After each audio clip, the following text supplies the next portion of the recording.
मंगलम भगवान विष्णु मंगलम गरुड़ध्वजा मंगलम पुंडरीकाक्षाय मंगलायस्तनो हरे। इस श्लोक के साथ हम आज का इष्टवली टॉक की शुरुआत करते हैं।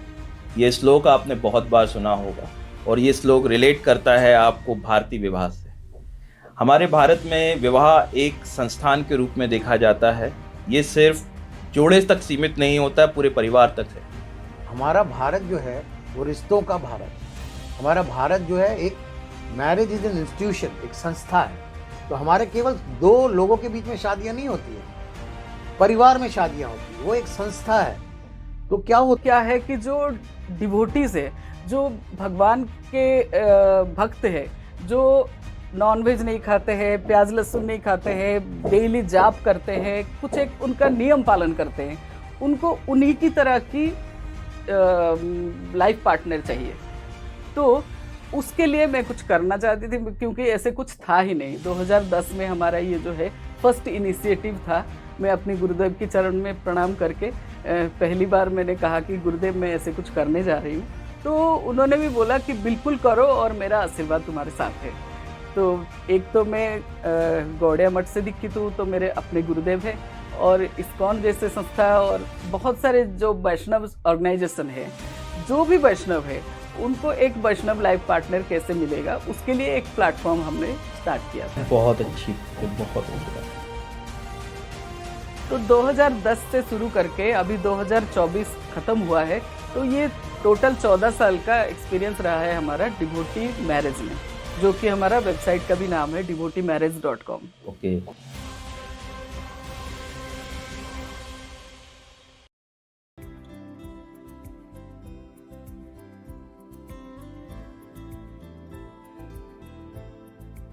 मंगलम भगवान विष्णु मंगलम गरुड़ध्वजा मंगलम पुंडरीकाक्षाय मंगलायस्तनो हरे। इस श्लोक के साथ हम आज का इष्टवली टॉक की शुरुआत करते हैं। ये श्लोक आपने बहुत बार सुना होगा और ये श्लोक रिलेट करता है आपको भारतीय विवाह से। हमारे भारत में विवाह एक संस्थान के रूप में देखा जाता है। ये सिर्फ जोड़े तक सीमित नहीं होता, पूरे परिवार तक है। इसी चीज के ऊपर आज चर्चा करने के लिए हमारे साथ बहुत स्पेशल गेस्ट अवेलेबल हैं। पर पहले मैं आपको बताना चाहूँगा कि हमारी चर्चा का विषय क्या है। आज वर्तमान परिदृश्य में, मॉडर्न वर्ल्ड में, जो टेक्नोलॉजी के साथ युवा बढ़ रहे हैं आगे, वो लोग कई तरह की विवाह से संबंधित परेशानियों को जूझ रहे हैं। अर्ली मैरिज, मतलब मैरिज के बाद बहुत जल्दी डिवोर्स की सिचुएशन पहुंच जाना, बहुत सारे कॉन्फ्लिक्ट्स उनके बीच में होना, एक दूसरे को समझ नहीं पाना। अगर एक पर्सन स्पेंडिंग है, दूसरा सेविंग करने वाला है, वो अपने आपस में बजट नहीं प्लान कर पाते हैं, आपस में फैमिली प्लानिंग नहीं सोच पाते हैं, सास ससुर के साथ, इन लॉज के साथ नहीं बनती है, घर परिवार को लेकर तमाम झगड़े होते हैं, कुछ पेरेंट्स बनना चाहते हैं, कुछ नहीं बनना चाहते। ये सभी समस्याएं हैं और शादी से पहले कहीं ना कहीं ये सारी चीज़ें छुपी रह जाती हैं, जिन पे डिस्कशन नहीं हो पाता है। जिन चीज़ों पे डिस्कशन होता है वो बहुत ही सुपरफिशियल होती हैं, फिजिकल वर्ल्ड से रिलेटेड है। तो आज इस विषय पे चर्चा करने के लिए, जैसा मैंने आपको बताया, हमारे साथ दो डिस्टिंग्विश्ड पर्सनालिटी हैं जो इस फील्ड में सालों से हैं। तो सबसे पहले मैं आपको इंट्रोड्यूस करना चाहूँगा ममता जी से। ममता जी एक जीती जागती मिसाल हैं महिला सशक्तिकरण की। ममता जी अपना खुद का devoteemarriage.com चैनल चलाती हैं, जिसमें आज तक उनने काफ़ी सारे जोड़ों को एक करने का, स्पेसिफिकली एक स्पेशल टारगेटेड ऑडियंस में जो जोड़े आते हैं उनको नया प्लेटफॉर्म प्रोवाइड किया है। हम उनसे ही जानना चाहेंगे आगे कि वो क्या क्या करते हैं। और मैं आपको और इंट्रोड्यूस करूंगा, वो हैं doctor Rajesh Kumar Modi ji. Doctor Rajesh Kumar Modi ji is to valley technology के संस्थापक हैं तथा अपने साइकोमेट्रिक टेस्ट जो कि वो sudakshita.com के थ्रू रन करते हैं, उसके लिए जाने जाते हैं। तो आज हमारे इस मुख्य विषय पे दोनों हमारे साथ चर्चा करेंगे। तो मैं अपनी चर्चा की शुरुआत करूंगा ममता जी आपसे। नमस्कार, हरे कृष्णा। हरे कृष्णा ममता जी। तो पहले आप थोड़ा सा अपने विषय में, अपनी कंपनी के विषय में, आप क्या काम कर रहे हैं, इस विषय में बताइए। जी, वैसे तो ममता गंताए थे मेरा नाम, और मैं जब 2008 के करीब डिवोशन में बहुत अच्छी तरह से कृष्ण भक्ति में आई, कृष्ण कॉन्शसनेस में आई, और 2012 में हमने दीक्षा लिया हरि नाम का। तो तब से ममता जी, देखिए कोई भी हरिनाम लेता है, दीक्षा लेता है तो नाम चेंज होता है, आध्यात्मिक नाम दिया जाता है। बिल्कुल। तो मैं ममता गंतायत के साथ साथ ममता देवीदासी के नाम से जानी जाती हूँ, जी, जो बहुत आध्यात्मिक अच्छी बात। जगत में। तो क्या था कि 2008 से मैं देख रही हूँ कि जो मैरिज है, ठीक है, हमारे बहुत सारे मैरिज पोर्टल्स है, मैरिज आपके एजेंट्स है, एजेंट्स के थ्रू भी होता है, लेकिन क्या है कि जो डिवोटीज है, जो भगवान के भक्त है, जो नॉनवेज नहीं खाते हैं, प्याज लहसुन नहीं खाते हैं, डेली जाप करते हैं, कुछ एक उनका नियम पालन करते हैं, उनको उन्हीं की तरह की लाइफ पार्टनर चाहिए। तो उसके लिए मैं कुछ करना चाहती थी, क्योंकि ऐसे कुछ था ही नहीं। 2010 में हमारा ये जो है फर्स्ट इनिशिएटिव था।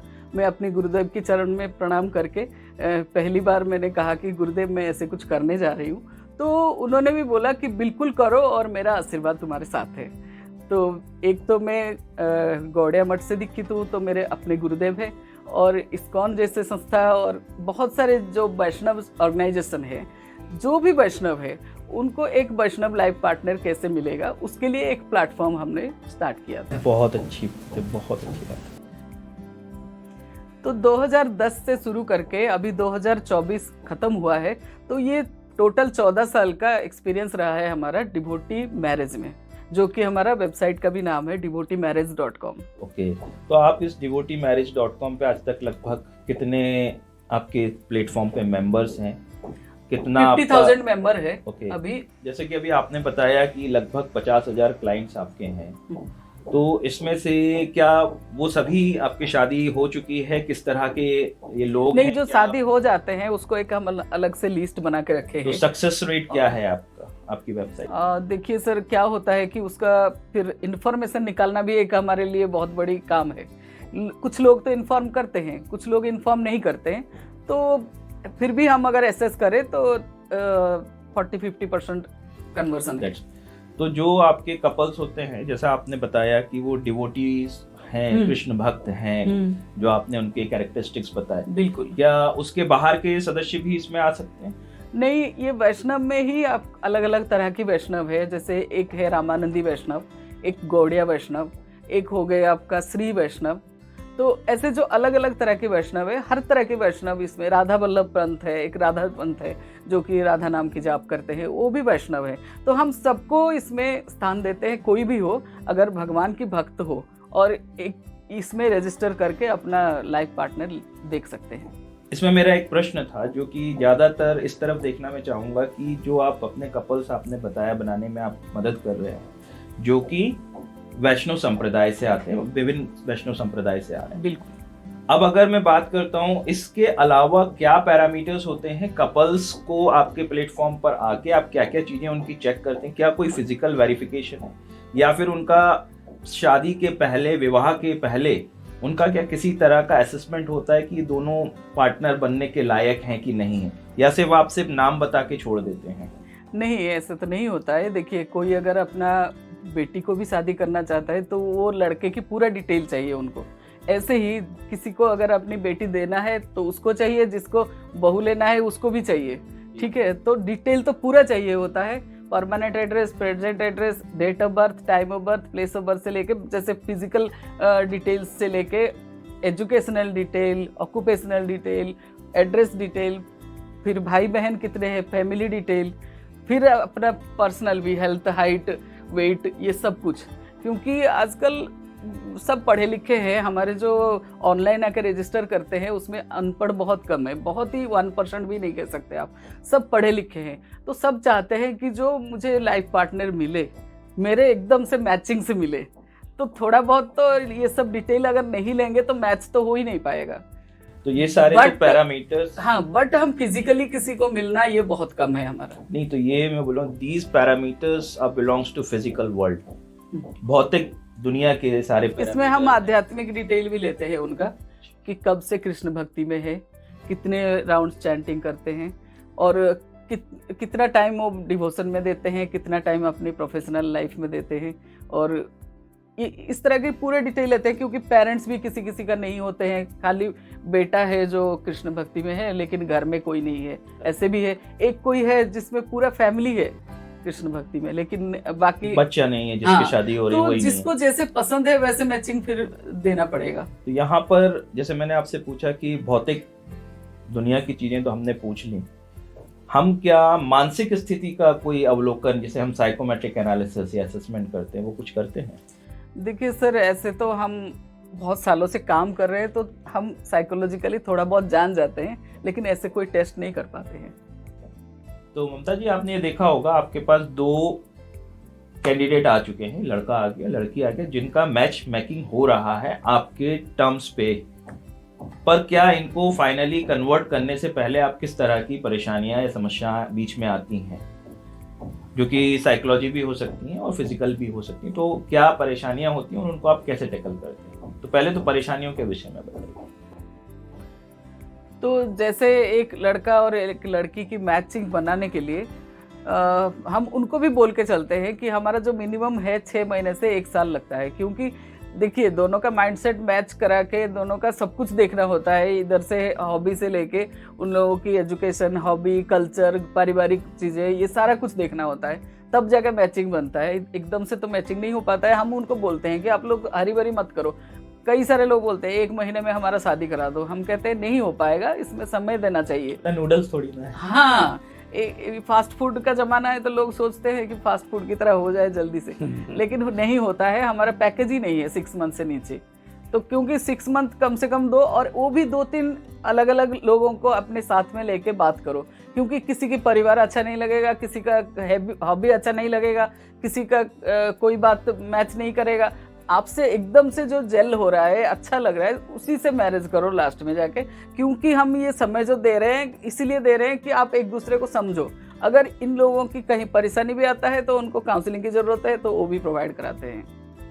ओके, तो यहाँ पर काउंसलिंग के क्या क्या आपके पैरामीटर्स हैं, और अगर मैं स्पेसिफिकली उसमें साइकोमेट्रिक की बात करूँ, साइकोलॉजिकल उसकी मैपिंग की बात करूँ, उसमें आपका क्या रहता है, किस तरीके से करते हैं?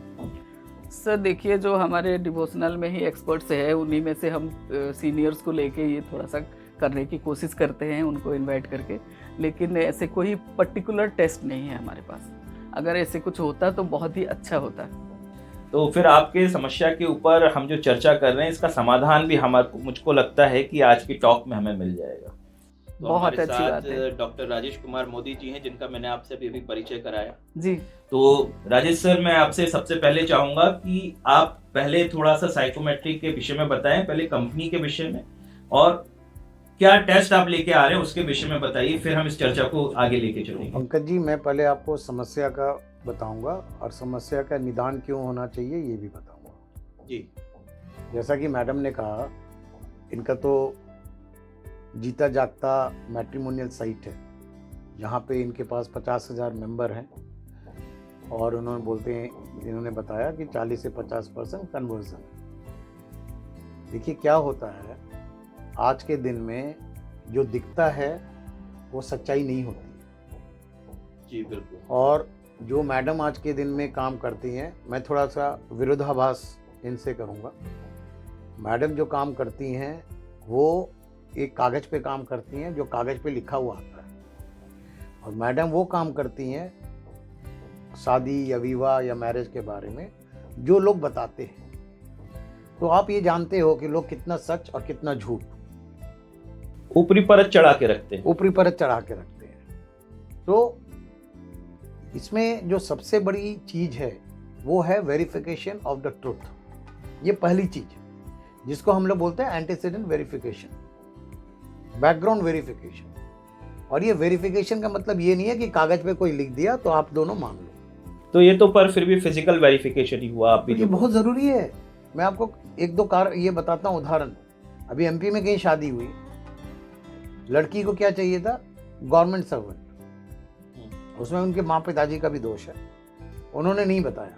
लड़का 1.5 लाख रुपया कमा रहा है, लेकिन उसकी चॉइस क्या थी लड़की की कि मेरे गवर्नमेंट सर्वेंट से शादी करनी। शादी हो गई, बाराती आ गई। अब सुनिए कितनी बड़ी ये समस्या है। लड़की को जब शादी के मंडप में पता चल रहा है कि लड़का 1.5 लाख तो कमाता है लेकिन गवर्नमेंट जॉब नहीं है, उन्होंने शादी वहीं पर तोड़ दी। अरे अब आप सोचिए, ये सच्चाई है, पेपर में आ चुका है। तो कहानी वो नहीं है, ट्रुथ बहुत ज़रूरी है।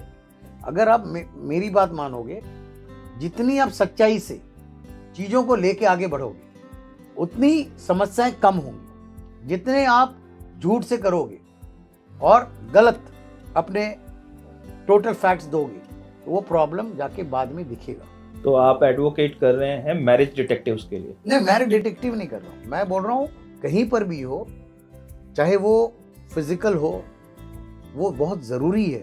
आज लड़का बोलता है या लड़की बोलती है कि मेरे को 1.5 लाख रुपया मिल रहा है, 1 लाख मिल रहा है, किसको पता है? मेरे को एक चीज़ बताइए। वो बिना डॉक्यूमेंटेशन के पता नहीं चलता। मैं महल में रहता हूँ। देखिए, शादी एक ऐसा चीज़ है, जैसा मैडम ने कहा, बहुत अच्छा, मैं मैडम को शाबाशी देता हूँ कि 6 महीने टाइम लेती है। शादी में ये नहीं होना चाहिए। और हर एक माँ बाप को, हर एक पिता को, इन लॉज को शादी सेट होने के बाद इमीडिएटली, फिक्स होने के बाद इमीडिएटली रश नहीं करना चाहिए। हम भी अपने टेस्ट में यही बोलते हैं। ठहराव की बहुत ज़रूरी है, व्यवहार में ठहराव चाहिए।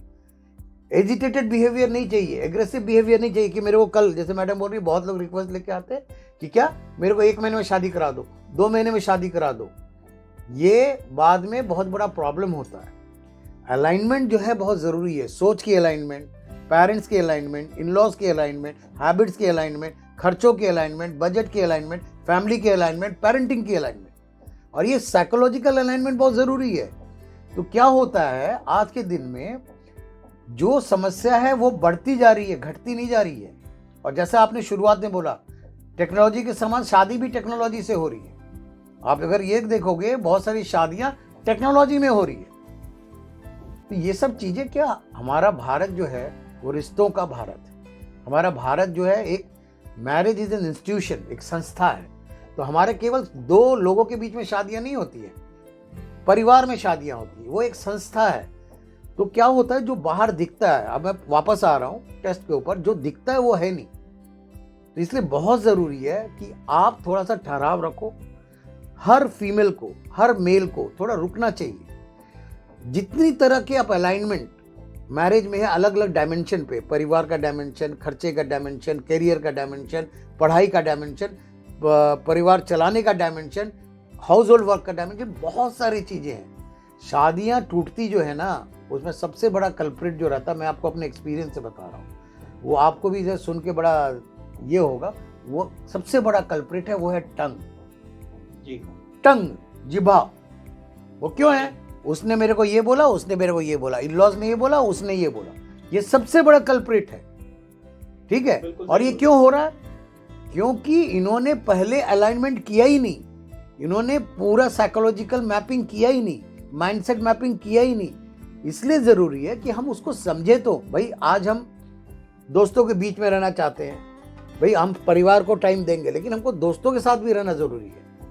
तो क्या होता है कि आप डिस्कस करो आपस में कि भाई, जो हाउस होल्ड वर्क है, एक दूसरे को कितना सपोर्ट करोगे, करियर में कितना सपोर्ट करोगे, पेरेंट बनोगे कितना सपोर्ट करोगे। ये डिस्कशन नहीं होती है मैरिज ब्यूरो में। और ये आप बाहरी अगर वो बोल भी देगा ना, तो आप उसको मैप नहीं कर सकते, अंदाजा नहीं लगाया जा सकता। नहीं, वो वर्बल होता है, बिना साइकोलॉजिकल बिहेवियर मैपिंग के। थोड़ा सा मैं इंटरप्ट करूंगी सर, कि क्योंकि ये डिवोटीज है, तो इसमें हमारा थोड़ा सा ट्रस्ट फैक्टर ज्यादा है। बस इतना ही डिफरेंस है कि दूसरों से हम इनके बातों पे ट्रस्ट कर सकते हैं। हाँ। लेकिन वो भी मायने रखता है कि कब से वो डिवोटी है। अगर वो अभी 1 साल से है तो हो सकता है वो इन डेप्थ नहीं है, और अगर वो बचपन से ही बाय फैमिली ही डिवोटी है, फिर तो वो एक अच्छा डिवोटी माना देखिए, जा सकता है। अगर आप मेरे से पूछिएगा ना क्या एडवाइस है, जी, तो मैं बोलूंगा, चाहे मैडम हो या कोई भी हो, प्री मैरिटल रिलेशनशिप में कभी भी इमीडिएट मैरिज में नहीं जाना चाहिए। बिल्कुल सर। मैडम, आप इससे मानती हैं? बिल्कुल एग्री करती हूं। इमीडिएट नहीं जाना चाहिए। आप एक दूसरे के साथ समय बिताओ, एक दूसरे को समझो, अगर जरूरत पड़े उनके इन लॉज से मिलो। देखिए, मैं आपको एक चीज बताता हूँ। आज के दिन में मैं कहीं पे देख रहा था, न्यूज आ रहा था कि one of the main reasons for divorce, for relation breakout is in laws, whether it's either side.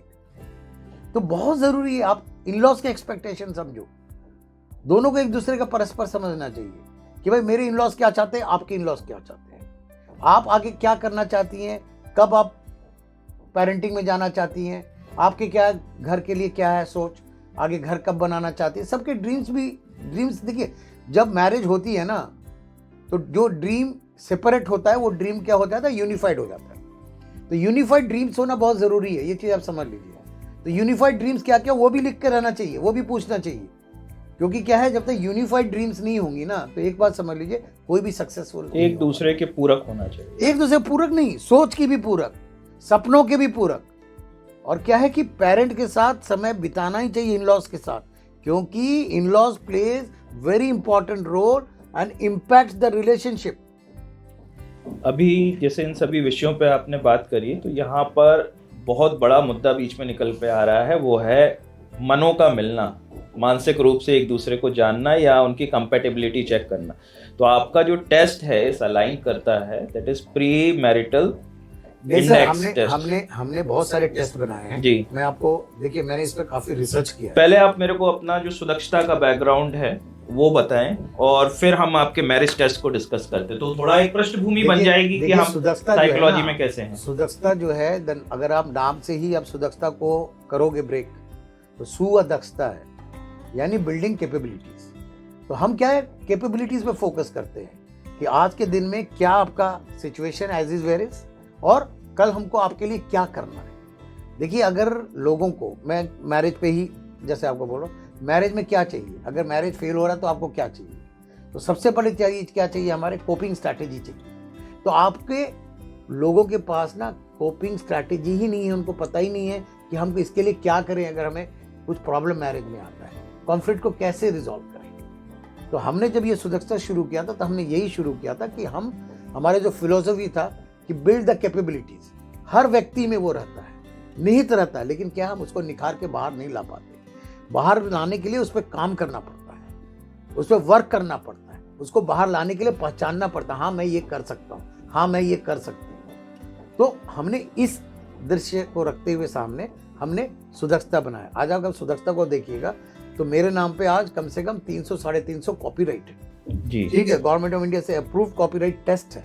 उसमें मैरिज भी एक हमारा एरिया ऑफ फोकस है, और ये इसलिए फोकस है क्योंकि ये समस्या बढ़ती ही जा रही है। मेरे सुनने में तो ये भी आया, अपने एल्गोरिथम पैटेंट के लिए भी दिया है। हाँ, हमने एल्गोरिथम पैटर्न के लिए भी दिया है। और देखिए, ये आस्ते आस्ते आप जैसे जाओगे, आप देखोगे लोगों को ये समझ में आएगा कि अगर आप 6 महीने वेट कर लोगे, अब मैं आपको एकदम, अब ये नोट कर लीजिए और लिख लीजिए, मैं जो आज एडवाइस दे रहा हूँ आपके सामने चैनल में दे रहा हूँ और बता रहा हूँ, अगर आप 6 महीने वेट करके कोई रिलेशनशिप को बनाओगे, या साल भर वेट करके कोई रिलेशनशिप बनाओ, और मैं ये सबको एडवाइस कर रहा हूँ, all rich people also, all middle class also, all down the line also. Don't get into the marriage relationship immediately within 1 month or 2 months. Wait for 3 months, 6 months, 9 months or even for a year.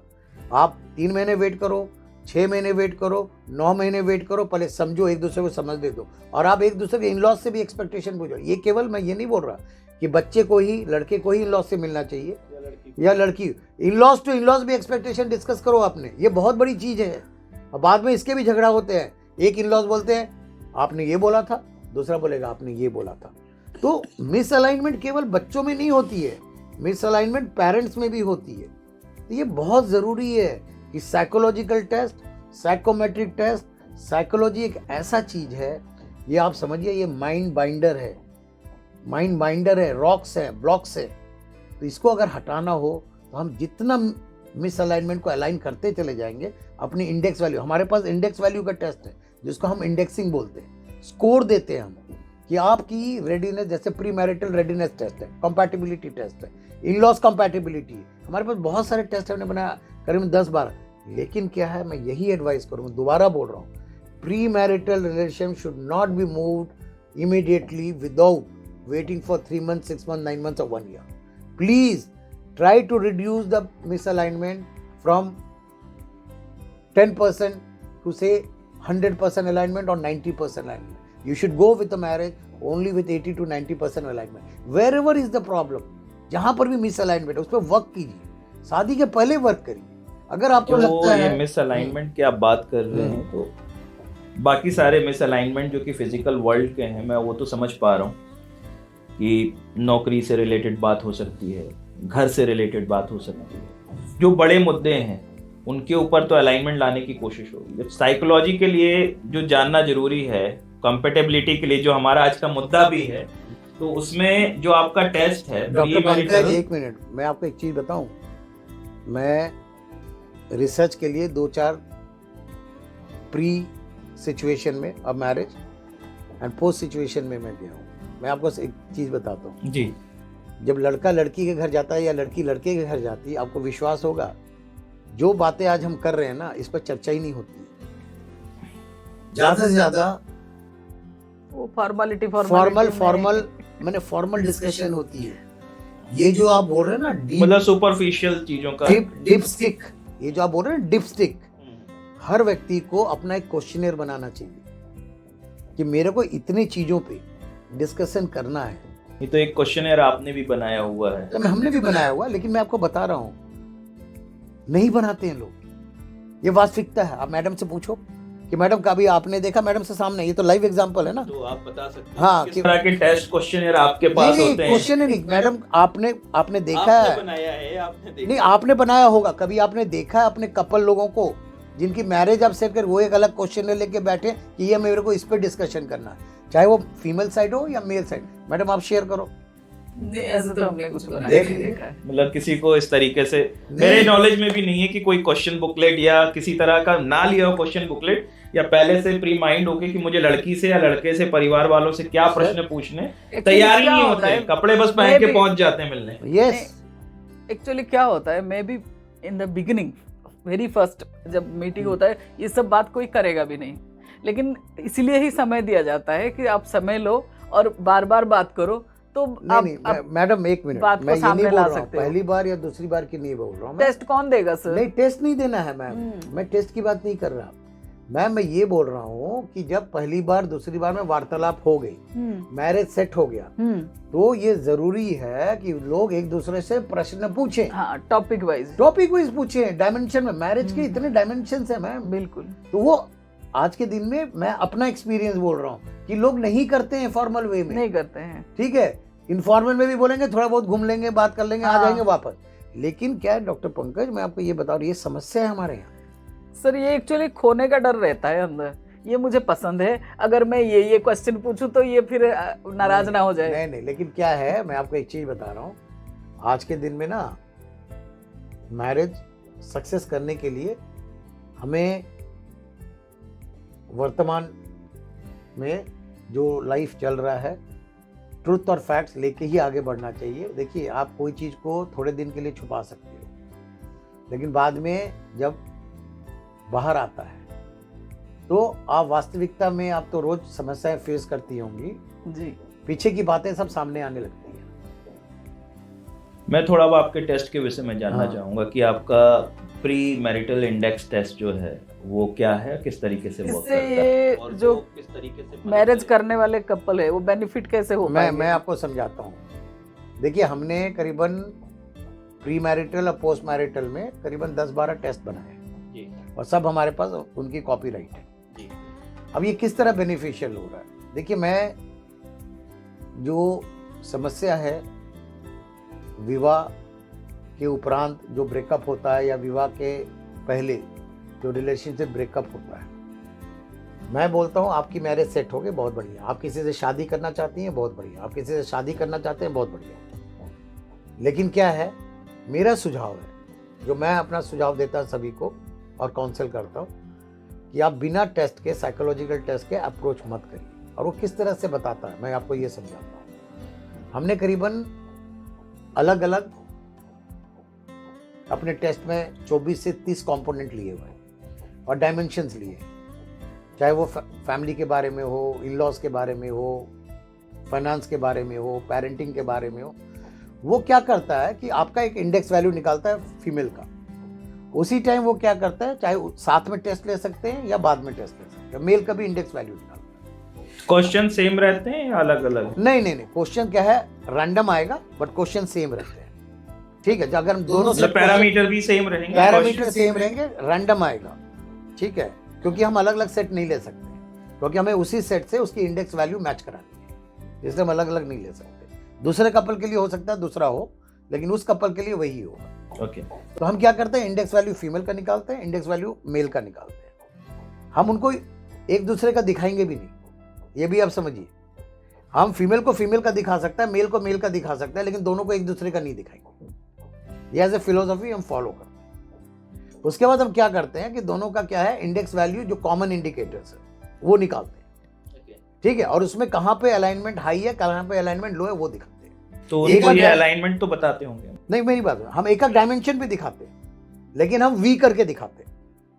Okay कि you ठीक है, मतलब you people will have to work on this. हम अलग अलग नहीं दिखाते कि तुम्हारा इतना है उसका इतना है, क्योंकि दोनों को मिलके अगर आगे बढ़ना है तो दोनों को मिलके बढ़ना है। अब सपोज करिए फीमेल जो है उसका 30 है और जो मेल है उसका 50 है, तो उनको क्या करना होगा, कैसे इंप्रूव करना होगा? मैं बताता हूँ।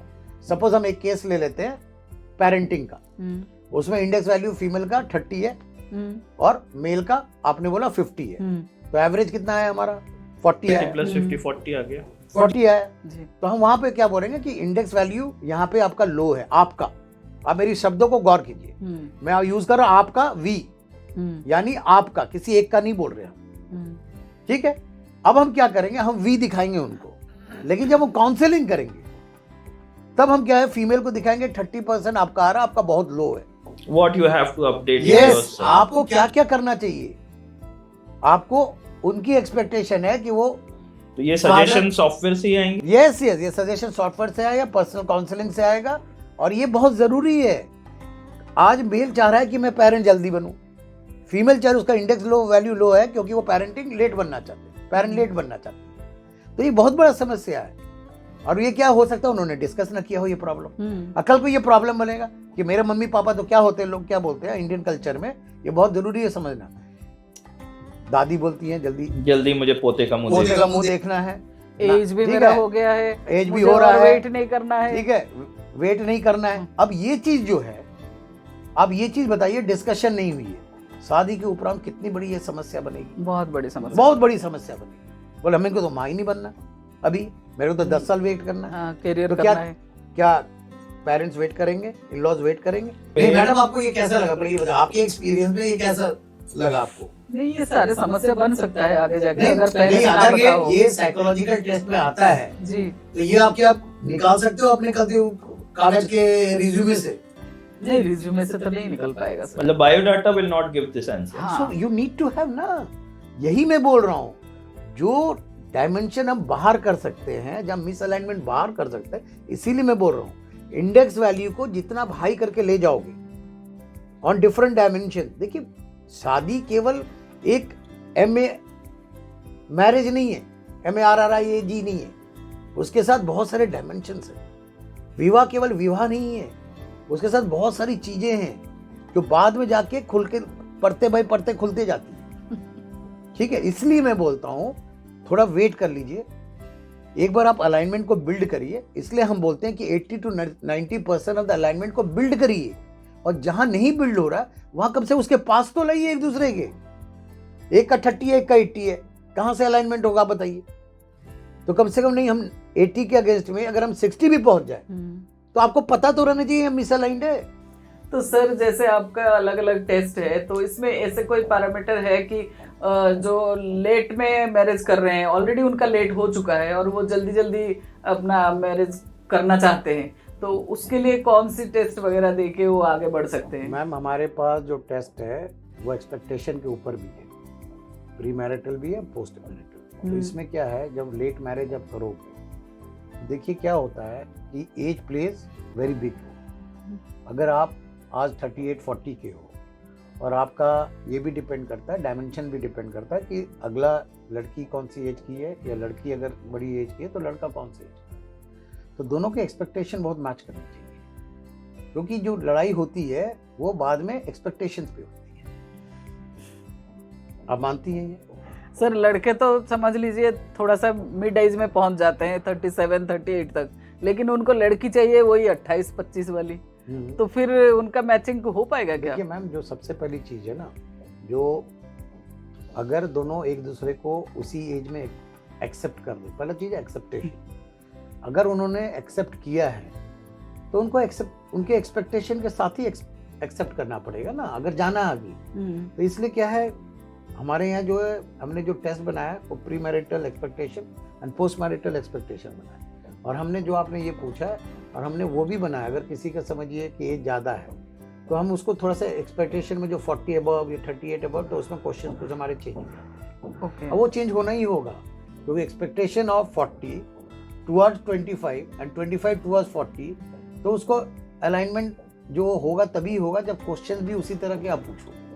तो अगर एक्सपेक्टेशन नहीं मैच करोगे तो वो तो मैंने फ्लैट ऑन द फेस पड़ेगा, ये चीज़ आप समझिए। बट वी हैव, और जो डिवोर्सी है मैम देखिए डिवोर्सी में और एक चीज़ है, उसमें क्या होता है, एक हमारी जो कम्युनिटी है ना वो बहुत बड़ा रोल प्ले करती है, तो उसमें जो है हस्बैंड का सपोर्ट फीमेल को ज़्यादा चाहिए, ठीक है, और वो चीज़ उसके साथ स्टिग्मा के साथ जीना पड़ेगा, और वो चीज़ें शुरुआत में आएंगी। मैं आपको लेकिन सर जो नेवर मैरिड है ना वो कभी भी डिवोर्सी पसंद नहीं करते हैं, डिवोर्सी को डिवोर्सी ही मिलता है। देखिए हमारा काम टेस्ट में ये नहीं है कि कौन किसको पसंद करते हैं। हमारा टेस्ट ये है कि भाई जो हमारे पास आएगा, whether we have for late married people or not, or we have for widow or not, we have the test. But the question is, we don't get into कि आपने इसको क्यों पसंद किया, उसको क्यों पसंद किया। मेरा वो मैंने जजमेंटल वाला काम नहीं है। हम तो ये चीज़ है कि what support we can go in terms of alignment and all, तो हम उस पर बात कर सकते हैं। अगर दोनों का माइंडसेट मैच कर रहा है तो चाहे वो एज गैप हो, चाहे वो कुछ डिवोर्सी हो, चाहे एक उसमें से नेवर मैरिड हो, कुछ भी हो, उनका लाइफ अच्छा चल सकता है। आप ये कह रहे हैं। मैम देखिए मैं आपको एक चीज़ बता रहा हूँ कि आप मेरे पास 2 टेस्ट केसेस ले आओ या 3 ले आओ। आपने 3 बोला, एक फ्रेश बोला आपने जो नॉर्मल एज पे शादी करते हैं, ठीक है। एक आपने बोला कि जो लेट मैरिज करते हैं, तीसरा आपने बोला विडो और विडोअर का बोला। आप तीनों केस ले आइए, मैं आपको साबित कर दूंगा कि आपका जो वेबसाइट वाला इंफॉर्मेशन है और हमारा इंफॉर्मेशन में कितना अंतर है। और अब दोनों को साथ बैठा के आप बाद में पूछ सकते हो कि ये जो रिपोर्ट है जो हम दे रहे हैं और वो आपके पास जो इंफॉर्मेशन है, दोनों में क्या अंतर है। मैं आपको बता रहा हूँ, अगर हमारे पास वो आएगा, उसकी मैरिड लाइफ जो है पोस्ट में आपको बता रहा हूँ, it will be very very successful relationship. तो अच्छी बात है ना सर, वो चीज हम इंटीग्रेट कर सकते हैं अपने साथ। हाँ तो आप करिए ना, वही चीज कह रहे आप करिए। ये अगर हेल्पफुल हो रहा है तो डेफिनेटली हमें इंटीग्रेट करना चाहिए। मैं आपको बोल रहा हूँ आप टेस्ट कैश शुरू करिए, इसीलिए आपको इनवाइट किया है। आज के दिन में हम लाखों करोड़ों रुपया खर्च कर देते हैं, लेकिन हम 5,000 4,000 टेस्ट में नहीं खर्च करेंगे। सर एक केस है, वो 3 बार डिवोर्स हो चुका है, अभी 4th टाइम हमारे पास रजिस्टर्ड है वो, तो उनको क्या सजेस्ट करना चाहिए हमें? देखिए मैं आपको एक चीज़ बोलूँगा, सबसे पहले जो है ना उनकी आप जो टेस्ट करिए कि एक्सपेक्टेशंस क्या है। रेडीनेस तो 3 बार रेडी हो गई, तो मैं रेडीनेस टेस्ट तो बोलूँगा नहीं। पहले उनकी मैरिज से एक्सपेक्टेशन क्या है वो पहले आप टेस्ट करवाइए। उसके बाद जो है हम उनका दूसरा टेस्ट जो लेंगे कि उनको कंपैटिबिलिटी क्या चाहिए। ठीक है, एक्सपेक्टेशन तो एक हो गया, लेकिन कंपैटिबिलिटी भी बहुत जरूरी है। ठीक है, कि वो किस तरह का कंपैटिबिलिटी चाहिए। देखिए मैरिज 3 बार करके 3 बार फेल हो गया, तो कहीं ना कहीं कंपैटिबिलिटी में प्रॉब्लम है या एक्सपेक्टेशंस में प्रॉब्लम है। चाहे एक्सपेक्टेशन फीमेल की तरफ से हो या मेल की तरफ, उसमें तीनों बार कौन है, किसने डिवोर्स पहले फाइल किया। मैं अब आपसे दूसरा प्रश्न पूछ रहा हूँ। नहीं करा तो इन्होंने ही है, ये कह रहे हैं जो मुझे 3 बार मिले हैं वो तीनों ही मेरे टाइप के नहीं है। हाँ तो देखिए, तो मेरे टाइप मतलब क्या हो गया, कोई ड्रिंक करके मारता है, कोई कुछ करता है इस तरह का। मेरे टाइप के नहीं है, मैंने she want something which is very specific. इसका मतलब ये हुआ ना, 3 बार देखिए, एक बार मैरिज असफल हो चलता है, दूसरी बार वो भी चलता है, लेकिन तीसरी बार हो गया तो इसका माने उनकी जो एक्सपेक्टेशन है, और वो अभी 4th टाइम देख भी रहे हैं। हाँ तो मेरी बात तो सुने, तो क्या है उनको शादी भी करना है और क्या है एक्सपेक्टेशन भी अपना ही रखना है। तो वो उससे क्या होता नहीं चलता, उनको एक्सपेक्टेशन क्या दूसरों को भी जो है ना अपने पिक्चर के फ्रेम में लाना पड़ेगा। ठीक है, दूसरे को अगर जब तक आप एक्सपेक्टेशन मैच नहीं करोगे, आप सोचोगे वही हमको मैच करेगा। तो सर ये टेस्ट करने के बाद हमें फिर उनकी आगे उसको इम्प्रूवमेंट के लिए भी सजेशन देना पड़ेगा, काउंसलिंग करना पड़ेगा। बहुत अच्छा प्रश्न पूछा। हमारा जो टेस्ट है पूरा AI पावर्ड है, हमारे जितने टेस्ट है सब AI पावर्ड है। आपका जैसे ही हम समस्या देंगे और समस्या लाएगा या इंडेक्सिंग बताएगा, हमारा जो है वो ये भी बताएगा आपको कि क्या क्या उस पर कोपिंग स्ट्रैटेजी करनी चाहिए। जो मैं जो बोलता हूँ, आपने बोला था कुंडली और ये होरोस्कोप, देखिए कुंडली और होरोस्कोप जो है ना साइकोलॉजिकल चीजें नहीं पकड़ पाएंगी। अब मेरी बात है, वो केवल समय दशा यही सब बता सकता है। ठीक है, आप तो पंडित जी हो डॉक्टर पंकज, उसमें और क्या बताता है कुंडली, और क्या बताता है सर? उसमें 8 पैरामीटर होते हैं। क्या क्या पैरामीटर होते हैं कुंडली में, क्या क्या बताते हैं? उसके अंदर हमारा भ्रकुट होता है, नाड़ी दोष होता है, अलग अलग जो है वो व्यक्ति विशेष के जो पैरामीटर कंसीडर करता है, उसकी मनः स्थिति, पारिवारिक स्थिति, आगे वाले व्यवसाय स्थिति, इन सारी चीज़ों का मिलान वो करता है किसी ना किसी लेवल पे उस पर्सन के साथ। और सबसे बड़ी चीज़ तो कुंडली मेकिंग में ये बोला जाता है 36 गुण मिला है, मतलब 36 गुण मिलने चाहिए आपके। सर कहते हैं एक कुंडली के अंदर 35 और कुंडली होते हैं जी, उसके अंदर जो 36 गुण मिलने की बात होती है, तो हॉरोस्कोप तो ये बोलता है वो भी सबसे सही नहीं है, थोड़ी कमी रह जानी चाहिए, पूरा 36 नहीं मिलना चाहिए। पंकज सर देखिए, क्या मैं आपको एक चीज बताऊं, मेरा एक्सपीरियंस और रिसर्च ये कहता है कुंडली हॉरोस्कोप एक मानसिक केवल संतावना है। नहीं, वो भी एक साइंस है, अलग साइंस है। हो सकता है उसमें जो एक्सपर्ट है वो ये चीजों को जो एक्सपर्ट है वो बेहतर वो इवैल्यूएट कर पाएंगे। लेकिन क्या है, कुंडली के बाद भी कितने मैरिज फेल हो जाते हैं। मैं वैसे पर्सनल अपना एग्जांपल लूं तो मेरी कुंडली में 18 से कम गुण मिले हैं। 18 मिनिमम होता है, मेरे और मेरे वाइफ के 16.5 गुण मिले हैं। और जिसमें जो मुख्य गुण जो नहीं मिला, जिसे हम बोलते हैं जो संतान उत्पत्ति के लिए होता है, पर मेरी 2 संतानें हैं।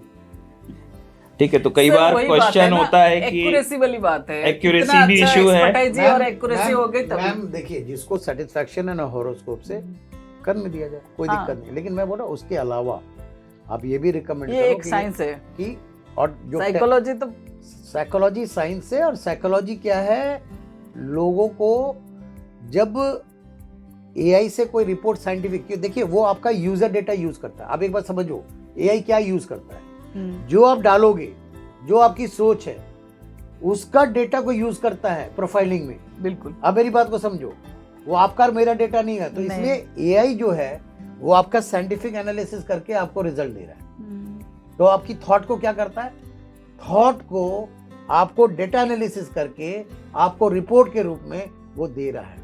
बिल्कुल ठीक है, और वो हम और आप अगर किसी को बोलेंगे ना कि तुम ये चेंज कर लो, उसकी एक्सेप्टेंस कितनी होगी पता है, मे बी 10% 20%। लेकिन वही चीज अगर आपको साइंटिफिक रूप में, स्टैटिस्टिकल रूप में मिलेगा ना, तो उसकी एक्सेप्टेंस जो है ना 70% 80% होगी। बिल्कुल। Basically the fact is this, if we go with the scientific method of psychology or AI based psychometric test, then we have a proper plot of your behavior.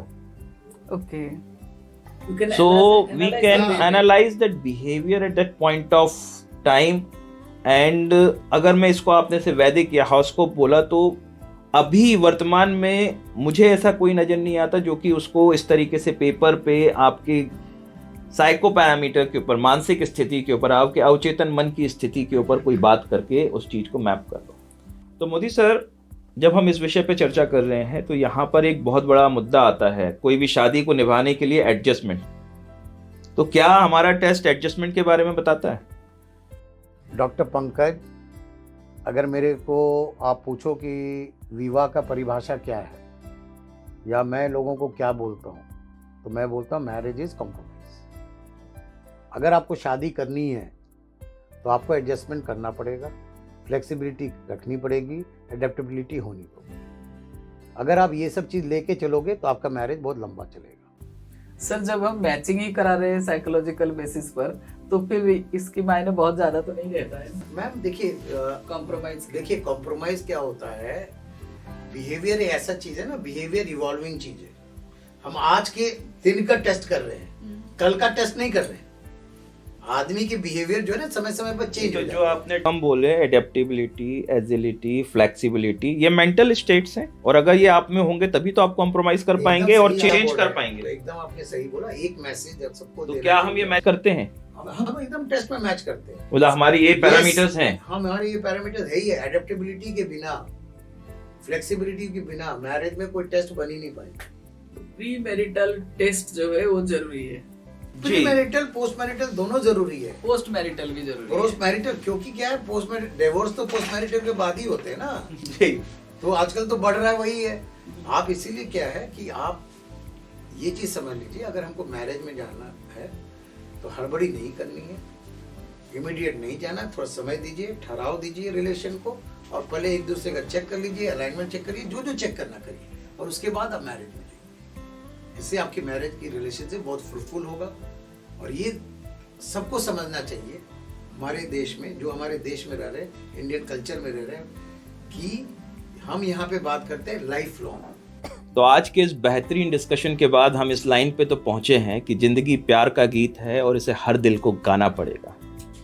Marriage is a compromise.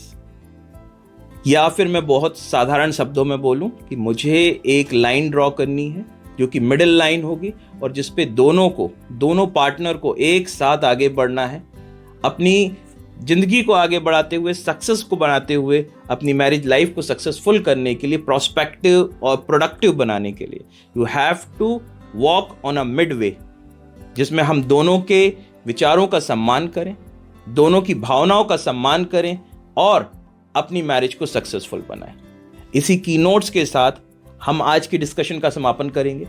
तो thank you Mamata ma'am, आज आप हमारे बीच में आए। Thank you Rajesh Modi sir, आप हमारे बीच में आए और इतने अच्छे आप लोगों ने गाइडलाइन दी। बहुत बहुत धन्यवाद सर। बहुत अच्छा डिस्कशन रहा। आगे भी हम आते रहेंगे, आप जब भी बुलाओगे इस बात को, इस संदर्भ को हम आगे ले जा सकते हैं। बिल्कुल।